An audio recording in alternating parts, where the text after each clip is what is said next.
Hello everybody. Today I would like to take you through some of the improvements that I've been working on for Team version 161.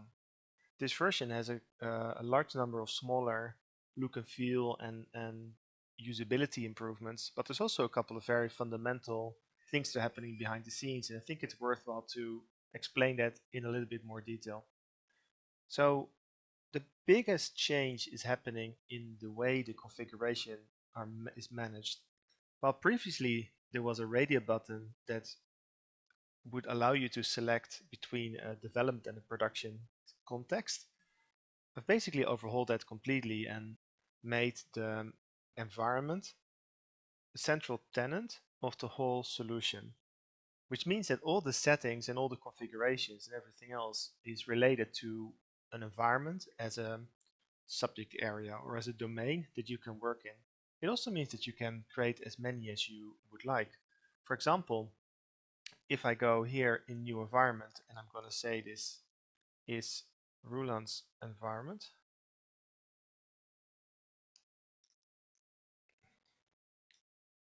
then if I save this environment, what is happening behind the scenes is that there is a new setup created that allows you to select the environment, and with the environment all the standard settings in the next couple of screens. So all these path and data warehouse prefixes and settings and even connections, they're related to the selected environment. And as when you create a new environment, the system automatically creates a couple of default connections that were previously linked to functional domains of your data platform solution. I've made some changes in there that it's not as tightly coupled anymore. So for every connection, you can change the details, or you can just create a couple more. And every time you create some more, they're saved against your connection. The only thing that you need to do is to make sure that there is one of the selected connections is assigned to your metadata backend, your metadata repository backend.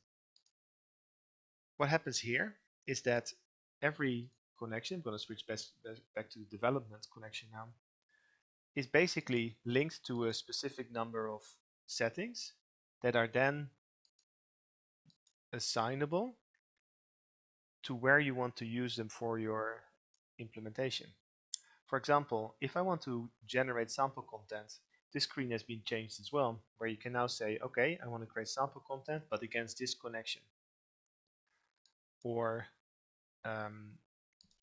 you can create everything in the same database or create separate ones. But the only one that is really important is that the metadata is the place where your repository is deployed. So this is always referred to because in the background, when preparation of metadata is done, then the system always knows, okay, all the master data is available in this database connection. But this means that the managed metadata itself is quite different too. Still, we have a source to target mapping in the sense that we have a source data object related to a target data object. The difference though is that at this stage you can apply a different connection for each mapping for the source and for the target. So this makes it much more dynamic where you assign, for example, the same logical area, such as persistent staging area, but assign this across different databases. So for example, when you want a separate database for each system, instead of one database where everything has to be. So this is a much more flexible way of managing this information. The other thing I did is that all the interfacing between the backend repository is now done in JSON. So in reality, the system doesn't really need that much database operations anymore. And I think in the next release, I'll be able to fully make this work without any relational database to host the metadata. So for now, everything is now done in JSON files.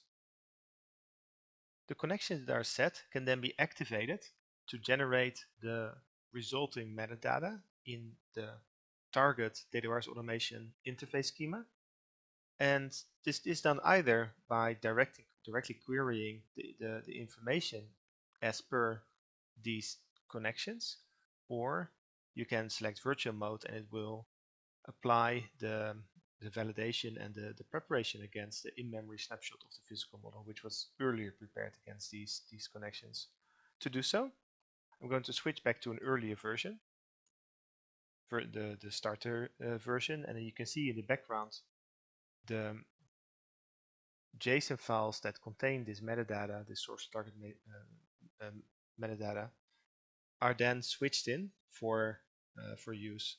If I select a different version, the tool will automatically switch in the relevant version for work.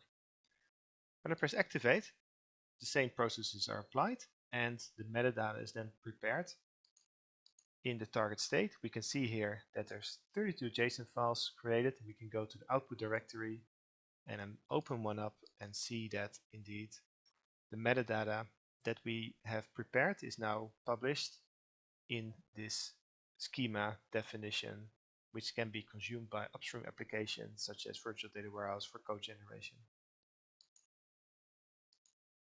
Creating these target connections and at a higher level the separation by environments is a fundamental and foundational improvement that we will also need for the graph interface. I'll talk about that in the next video. This release will be available in a week or maybe 2 weeks from today. I just need to finalize some of the testing, but it all looks good. So have a look at the GitHub and let me know how you go. Thank you.